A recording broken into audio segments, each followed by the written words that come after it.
Yo, yo, how are you guys doing? I'm doing good.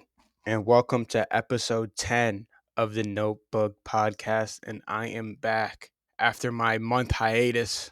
Been pretty busy with school, and I wanted to wait until the semi conference finals were over until I come back. And they are now over. Every game is done. It wrapped up yesterday, May 14th.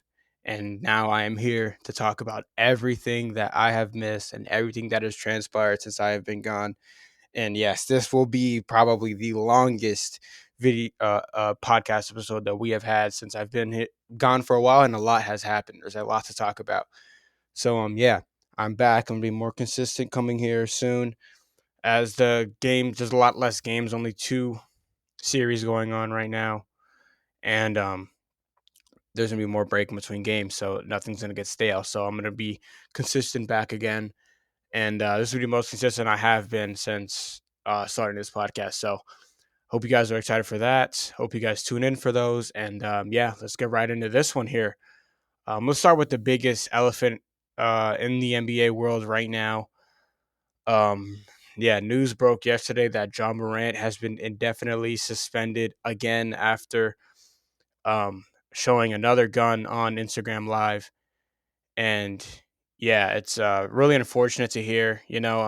We were all rooting for John Morant. Everyone in the NBA world, for the most part, was rooting for John Morant because of how talented of a player he is.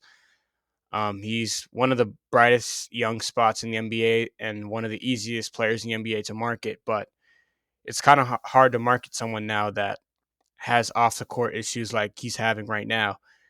And for him to be suspended last season in the middle of the season, you thought it would be a wake up call for him to change and be better and to improve his image as a whole. And it did not. It did not translate as of May 14th. He's been suspended, and the NBA is investigating the situation with John Morant. And I don't know what happens next. He has to do a lot of soul searching because it's unacceptable. As being a young black man myself, I could see a lot of the young demographic, especially the young black demographic, looking up to John Morant and want to be like him. Go to college, make it to the NBA, be one of the best players in the NBA at such a young age, and it's hard to want to role model him when he's doing stuff like this and can't even stay on the court. So yeah, it's really unfortunate. We were all rooting for him to be better and just stay on the court and not have these off the court issues that are hindering him from having a Hall of Fame type career. And after getting eliminated in the playoffs, you think he'd just lock in and try to be better and just work on his game. And who's to say he's not doing that? But the off the court shenanigans are it's just hurting him. And I saw a lot of misconceptions on Twitter saying that the NBA shouldn't penalize him for holding a gun and bearing arms. The problem isn't that; it's flaring it and being on social media with it. You know, people who have guns and most people who hold and bear arms don't flash it on the internet to have some type of persona or show off per se. But for him to do that, it's really immature. It's very ignorant, and he definitely should be suspended and be reprimanded for that type of behavior. And when you're in the biggest stage in terms of sport in the sports world as the NBA, that stuff can't happen. He need to have a sense of maturity and to be able to grow up and leave that in the past. You're you're part of a business, man, and they're going to treat you as such. And when you do wrong, they're going to reprimand you as such. And it's hard to really be too harsh on Jaw as in terms of the NBA because of how great of a player he is and how good he is for the game. But this isn't good for the game. Having these type of issues multiple times. This is the second infraction. So I don't know how hard the NBA is going to go on this suspension, but yeah, it's really unfortunate, and we were all rooting for John Morant. So I think the whole entire NBA world is disappointed in him. But with that being said, that's out the window now. Let's talk about the playoff series, man. Let's talk about the biggest series we've had so far, and it was Lakers Warriors, and the Golden State Warriors ended up losing in 6 games. Yeah, the Golden State Warriors losing 6 games to the Los Angeles Lakers, and it was really disappointing to see. The Warriors were definitely the favorite going into it, and the Warriors easily could have won this series. Easily, they are the better team than the Los Angeles Lakers. All around, they are the better team than the Los Angeles Lakers, and they just didn't play like it. I have a whole bunch of notes here from when I was watching these games, and the biggest issue that I had was the minutes where Steph Curry was not on the floor. And notoriously this season, the Warriors were terrible when Steph Curry was on the bench and someone else had to run the point guard and run the offense other than Draymond and Curry. And they needed to find offense other than Curry.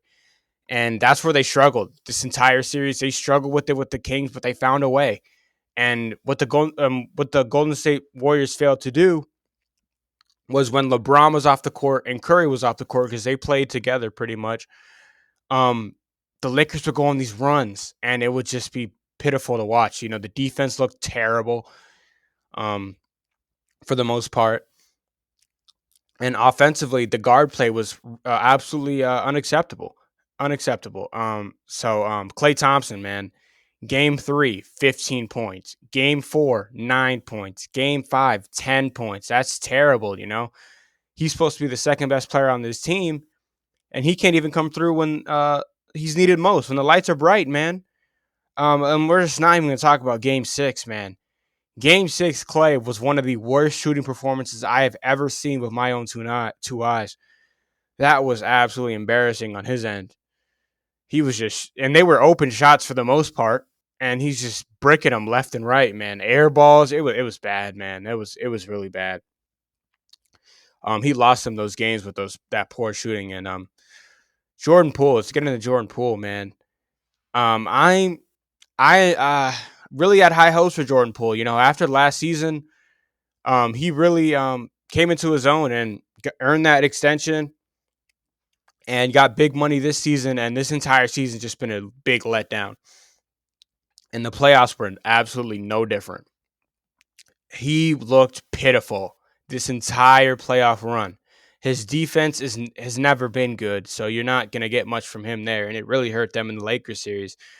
And his shooting was absolutely horrific, man. Some of the shot selections that he takes, it's just, oh my, some shots even Curry wouldn't even shoot. Dude, it's bad. It's really bad. And I'm not going to really get on him after that missed game winner. It was a pretty decent shot. He was wide open, and you live with those shots when you're playing for the Warriors. But his turnover ratio was terrible.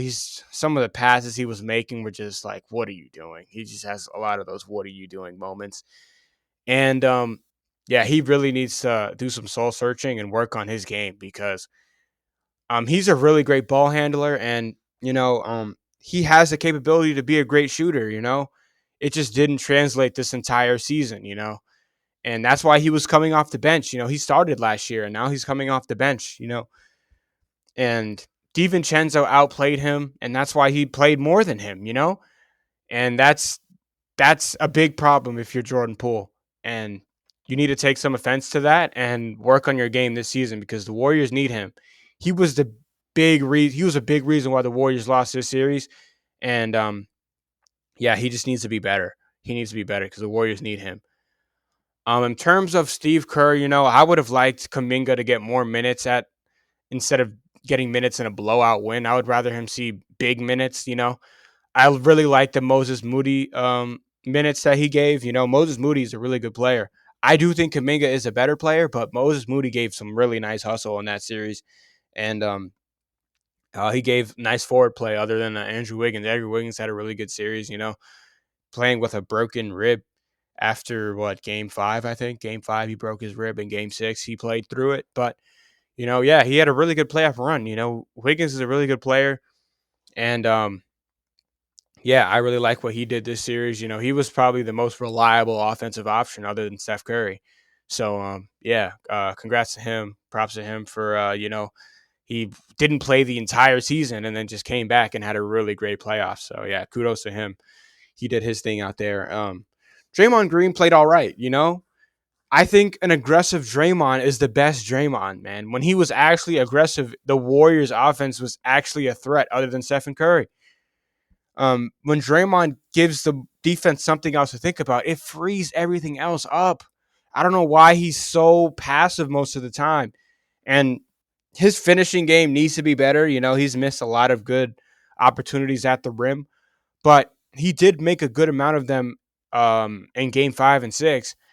And it really opened up the offense. When Draymond's driving to the basket and is able to kick it out into the corner or find a little crease in the defense, it really helps.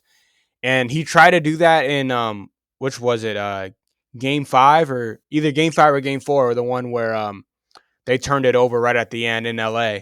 So yeah, they didn't get an opportunity to even tie the game or go into overtime, but he tried to do that, but it was working for a good amount of the latter end of the series. So I don't really blame him. I think he could have found a better pass than trying to give it to Wiggins there, because uh, that was not the right move. But you know, he he uh, he had a pretty decent series, man, and yeah, an aggressive Draymond's really beneficial to the Warriors, and I think going forward, if they do keep the core together, I think Draymond needs to be more aggressive, because that team really can still do more. Like, that core still really still works if they're firing from all cylinders. If Clay actually looks like Clay Thompson and doesn't shoot absolute bricks from the field, if he's hitting somewhat at a somewhat decent clip, then the Warriors are dangerous, because you can't just double Curry all game long, which is what the Lakers did. They just threw different bodies at him. They had Vando guarding him. They had Hachimura at one point, which didn't work out, and then they had Dennis Schroeder, who actually did his thing out there, and in Game 6, that was one of the biggest changes and adjustments this entire series, was throwing Dennis Schroeder on Curry, which really worked. It really did work, and props to Darwin Ham. Let's talk about the Lakers this series. AD had a great series. He was great defensively, other than some areas in the pick and roll. He got exposed a bit, but he had really great defense, and for the most part, his rebounding was really key.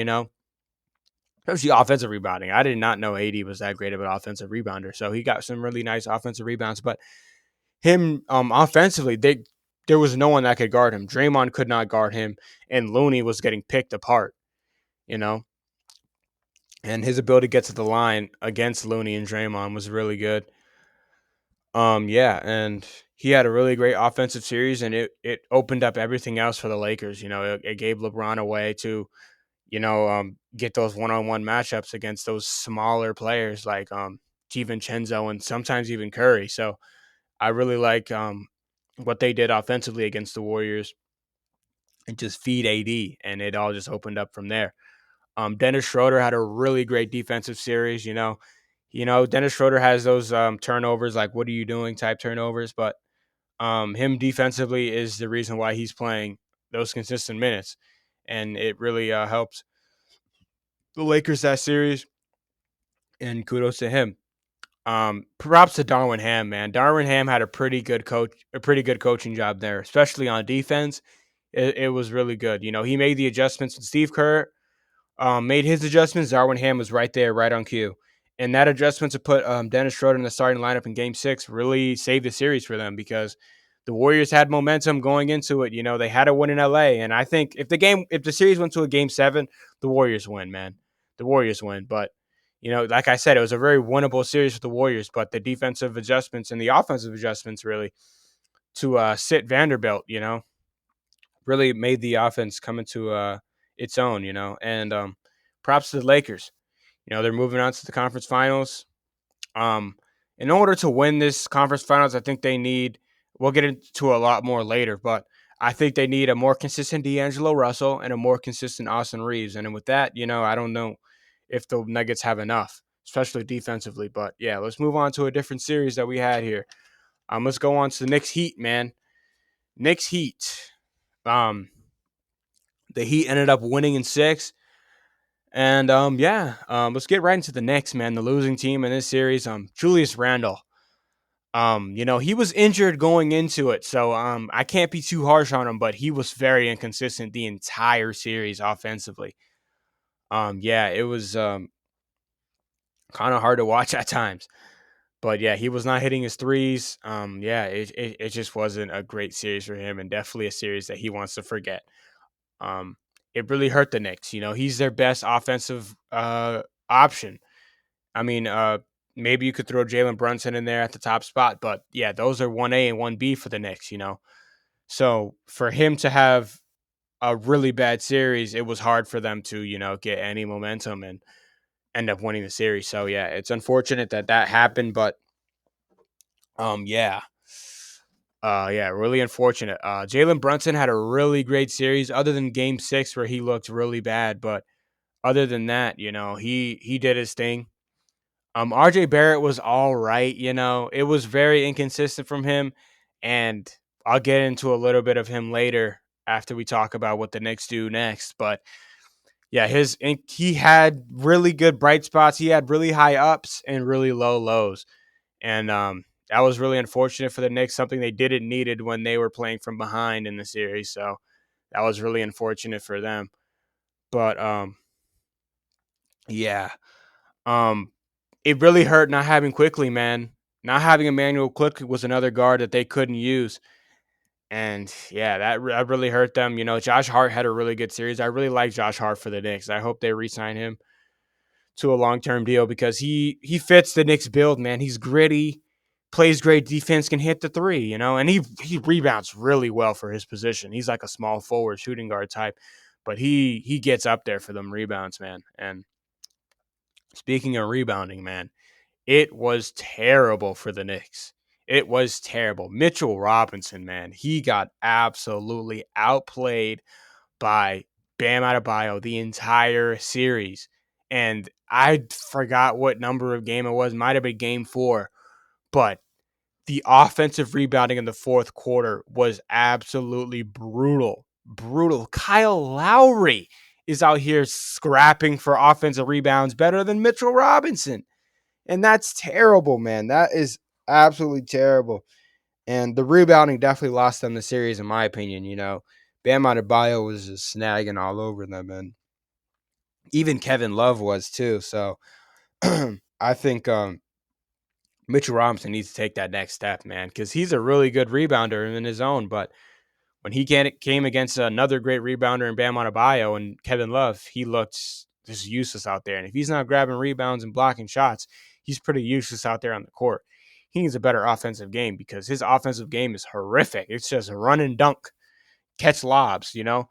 And in this day in the NBA where your ability to stretch the floor really helps you as a player and helps your team overall, it was not there for him. It really was not there for him, and it hurt the Knicks drastically. He's just clogging the paint, man. He's just clogging the paint. And someone who likes to drive, and Jalen Brunson and Julius Randle, it was brutal. The offensive spacing was just not there with him on the court. And yeah, it was quite unfortunate. You need a shooting big in this league. And it was not good when you have Jalen Brunson, who does his best work in the mid range and paint area, wasn't able to fully be on his own, and Julius Randle as well. But yeah, let's get into the Miami Heat, man. Jimmy Butler, he's had an amazing playoff series, and it's really like crazy to think back about the Heat this season because they were really mid this entire season, and they just turned it up in the play-in. They lost a game in the play-in to the Atlanta Hawks, and you're looking like, man, what's up with these Heat, man? And they just go in there, they beat the number 1 seed in the East, and they go on to go beat the Knicks, and now they see themselves in the conference finals again against the Celtics.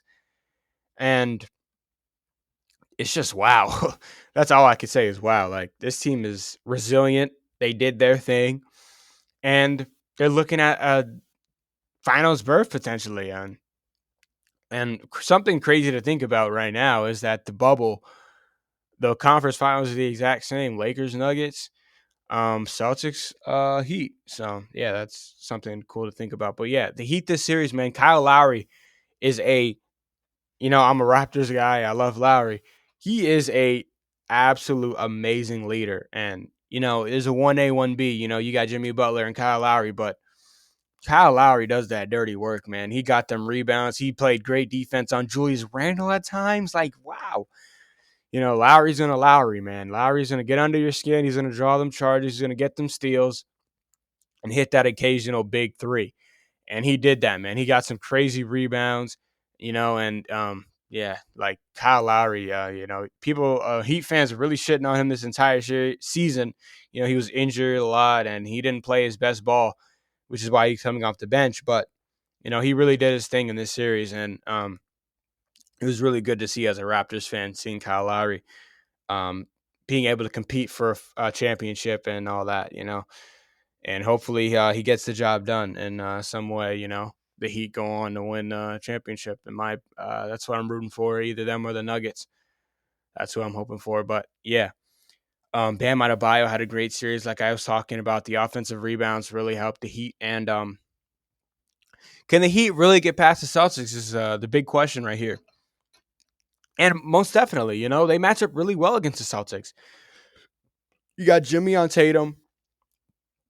You got maybe Max Strus or Caleb Martin on Jaylen Brown, which is something you can attack. But Kyle Lowry and Marcus Smart are pretty similar players. So, and Grant Williams and Bam Adebayo play a very similar role on this team. So, on their respective teams. So, yeah, I really think they can. The Heat. Who am I to say? Who am I to doubt the Heat? They got this far. After the regular season they had. So, they're hot right now. So who knows? Who knows what could happen? Who knows what could happen? And the Miami Heat are definitely the most surprising team in this playoff so far. But yeah, let's move on to the West again. Let's talk Suns and Nuggets, man. Let's get right into them. Phoenix Suns. Absolutely disappointing this entire series, man. Absolutely disappointing. And game 6 was an absolute embarrassment on their end. An absolute embarrassment. KD had a great game 1, 3, and 4, but he just didn't come through when it mattered most. When it mattered most in game 6, he shot an absolute brick fest, and game 5 was so bad for him. And you expected him to step up fully when CP went out, and he did in games 5 or in games 1, 3, and 4, but in games 5 and 6, it was brutal to watch. D-Book really looked like the best player on the Suns this entire series, except, game 6 where everyone played terrible. And let's get into DeAndre Ayton, man. He was a really big X factor why the Nuggets won this series. They just attacked him with Jokic every time, man. That pick and roll, he looked lost. Man, DeAndre Ayton needs to get better defensively and especially rebounding because Jokic was snagging on him, man. He has some soul searching to do because he needs to take that next step. He really does need to take that next step. And the Phoenix Suns are not in a good situation right now. They fired their head coach and Monty Williams, who's been the winningest coach since he's come in and taken that job. The Phoenix Suns have been really good in the regular season, and they were one game away from winning the NBA Finals, and they just couldn't get it done. And now it's looking like the downfall. And Kevin Durant said the reason why he came or wanted to go to the Suns was because of Monty Williams. And now that he's gone, it's a real different dynamic going forward. And yeah, what's next for the Phoenix Suns, dude? What's next for Phoenix Suns, man? Chris Paul can't even stay healthy. Kevin Durant didn't have a great series. Devin Booker gets off the hook. He had a really good series other than game 6. And DeAndre Ayton looked pitiful out there. So your core right now just didn't play well. And yeah, it was embarrassing. And I don't know what the Phoenix Suns do next, but them players need to be better. Chris Paul needs to stay healthy. And DeAndre Ayton needs to play 100 times better than what he showed. But yeah, with the Nuggets, man, Jokic did his thing. He dropped 50 in a loss, like damn near 60. Like he's a beast. And I think he's going to give the Lakers some trouble. But yeah, Jamal Murray is a great second option, man. He is a beast, man. I love me some Jamal Murray. One of my favorite players to watch, man. I love watching him play. And he's a great second option. And that pick and roll, Jamal Murray, Jokic is unstoppable at this point, man, because they were just going right at it every time. And DeAndre Ayton couldn't guard it.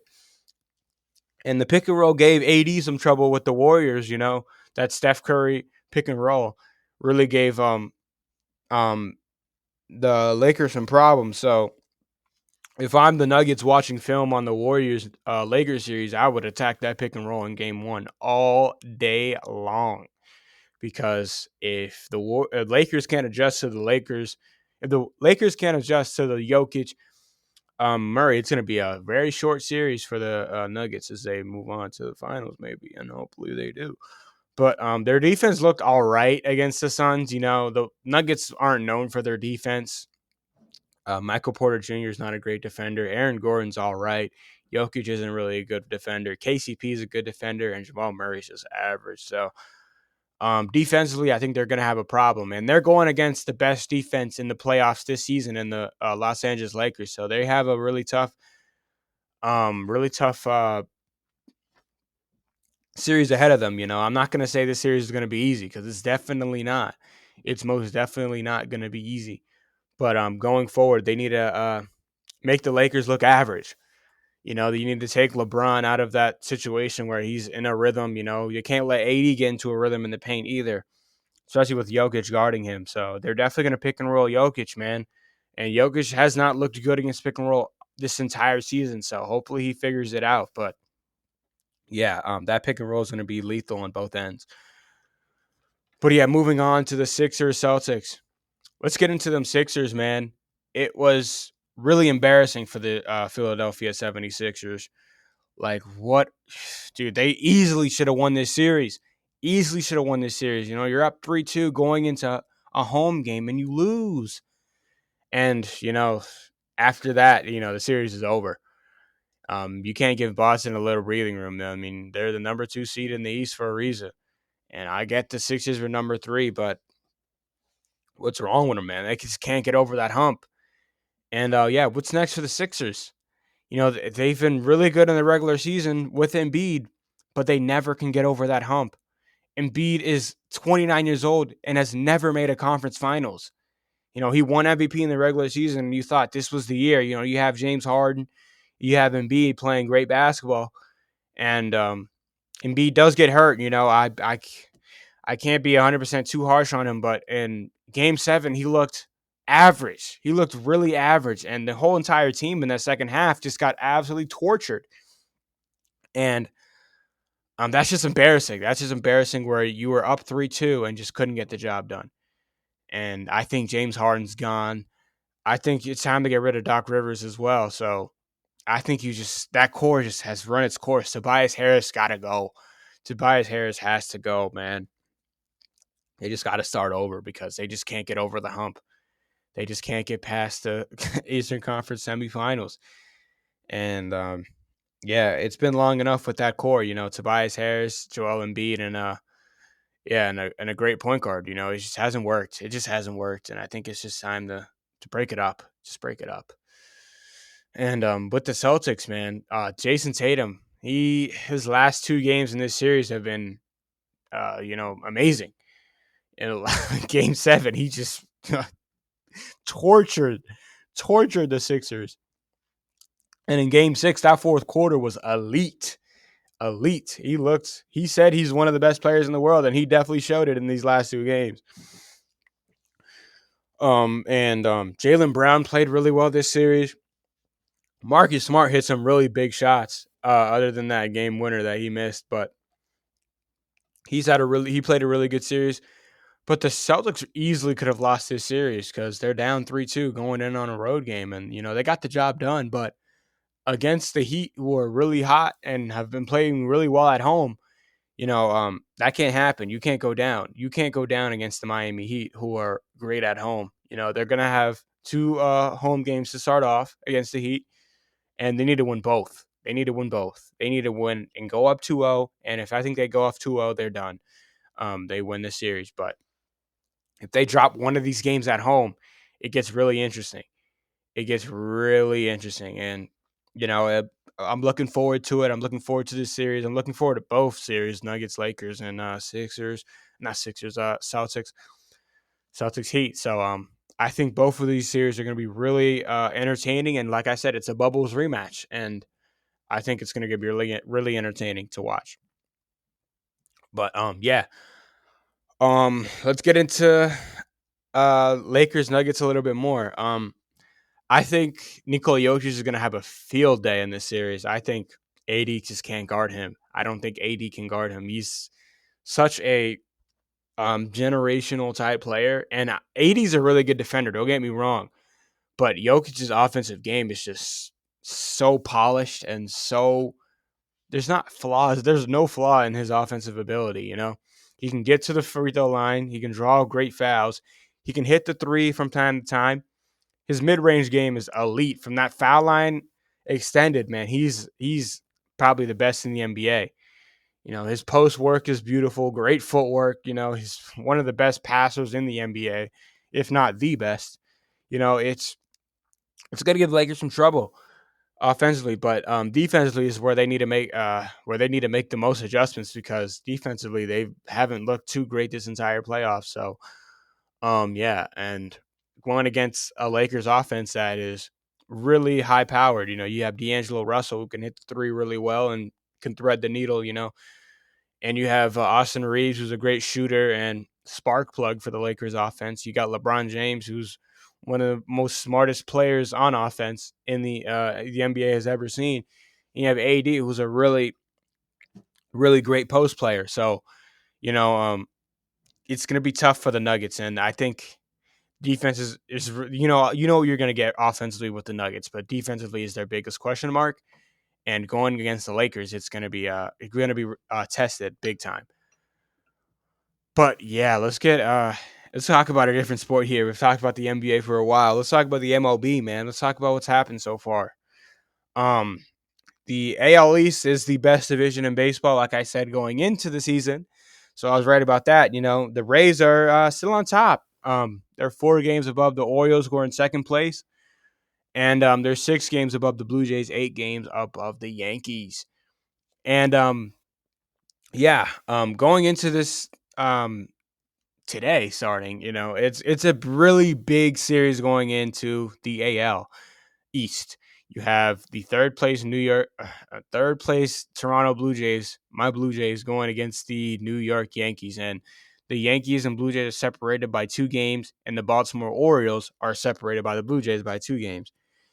So this is a really big series for the Orioles, Toronto, and the Yankees. So if the Blue Jays are able to separate themselves from the Yankees a little bit with this series, then all they have to do is focus on the top 2 teams.